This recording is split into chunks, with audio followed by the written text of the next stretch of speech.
Yeah, and I want to show our viewers that picture, what's going on in the well of the Senate. Look at this. Look at this, John King. You and I have covered Capitol Hill for a long time. A protester is sitting there on the Senate floor, where normally the president of the Senate, it would happen to be the vice president just a little while ago, a protester is sitting there in the well of the U.S. Senate. John, who would have ever believed we would see anything like this? And there are, sadly, Wolf, some people who will find this funny, or they'll say it's just a prank, or they will say, look at this picture, nobody in this picture is getting hurt, and that's all true. But it is part of something that is bigger and that is dangerous, and that simply, forgive me, we are a nation of laws. That is what the Republican Party says we are, a nation of laws, a nation of rules.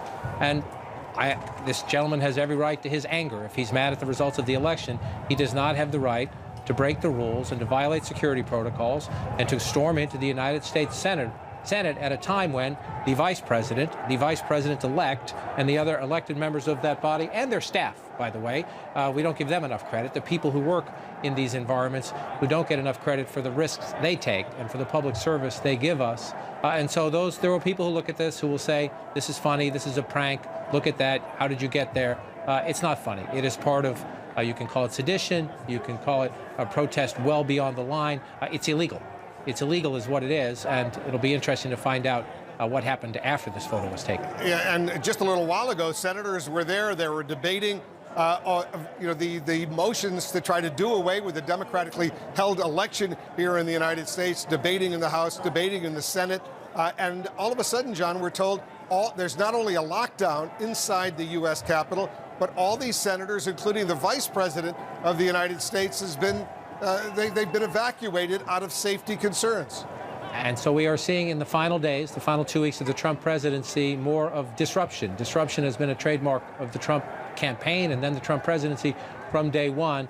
In the end, Wolf, Joe Biden will be inaugurated 2 weeks from today as President of the United States. I suspect once they calm this down, they will try to come back today to make a point. I know the Speaker of the House very much wants to do that. Come back today to make the point that they will not be disrupted. That will depend on how quickly you can get enough security in there to make it safe. But if they have to wait till tomorrow, imagine that. The Constitution and then the U.S. Code lays out that it will happen today. The federal law lays out it will happen today. It's part of our ritual, the celebration of American democracy. And yes, these Trump supporters, at the president's encouragement, have disrupted it. And I'm sure many of them are quite happy with themselves for doing that.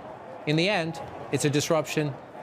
It's a criminal act. Joe Biden will be inaugurated, and they'll get back to it as soon as they can.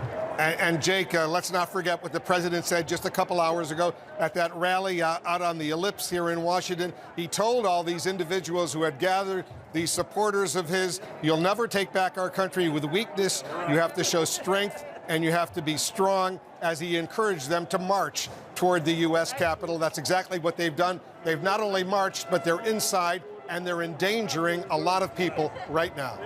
That's right. And in fact, we have on the phone right now Congressman Mike Gallagher. He's a Republican from Wisconsin, a Trump supporter who has said that that it is the duty of members of Congress to count the electoral votes. Congressman Gallagher, also a veteran. Thanks so much for joining us. First of all, are you okay? Are you safe? Where are you?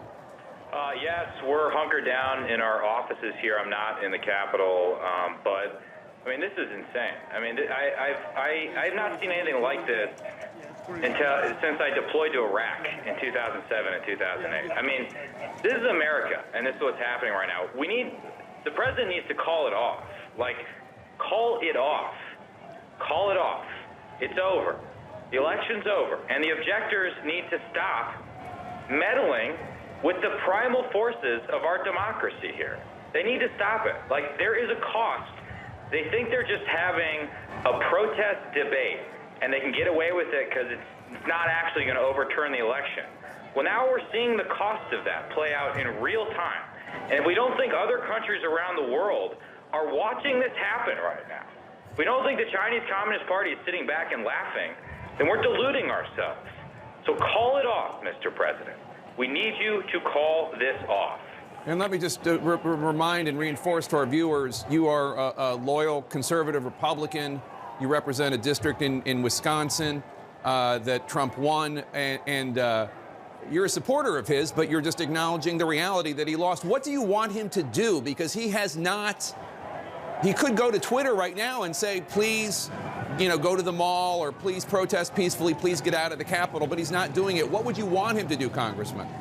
Yeah, this will be the first time in the last 4 years I'm encouraging him to tweet. But go to Twitter and say, it's over, please go home, thank you for your support, I support the peaceful transition of power. Congressman, you went to Iraq, as you note, to help that country, to try to bring democracy to that country. What goes through your mind when you see these images here of people, actually Americans, some of your colleagues in the House who also served, by the way, actually trying to stop democracy? I don't understand it.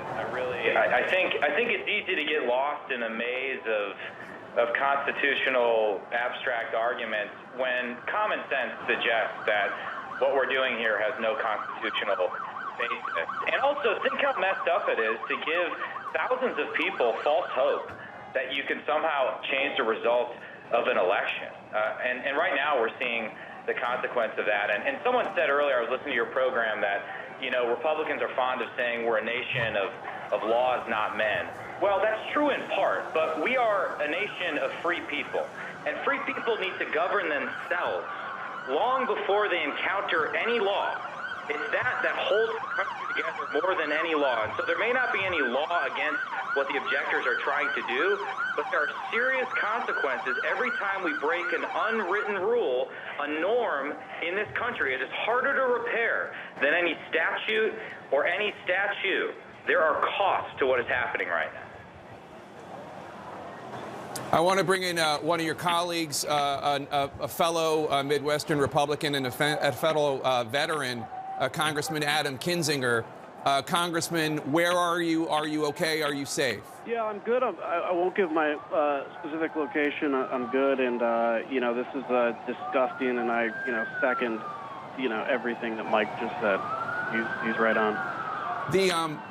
The fact is, and you've been making this point very vocally, Congressman Kinzinger. The fact is that President Trump unleashed this.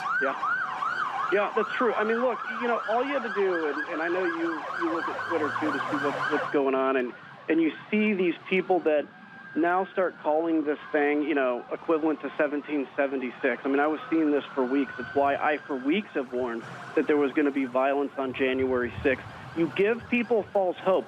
You have leaders that do not have the courage to tell people the truth, which is that Congress cannot just come in and on its own whim make a happy wish of who's president.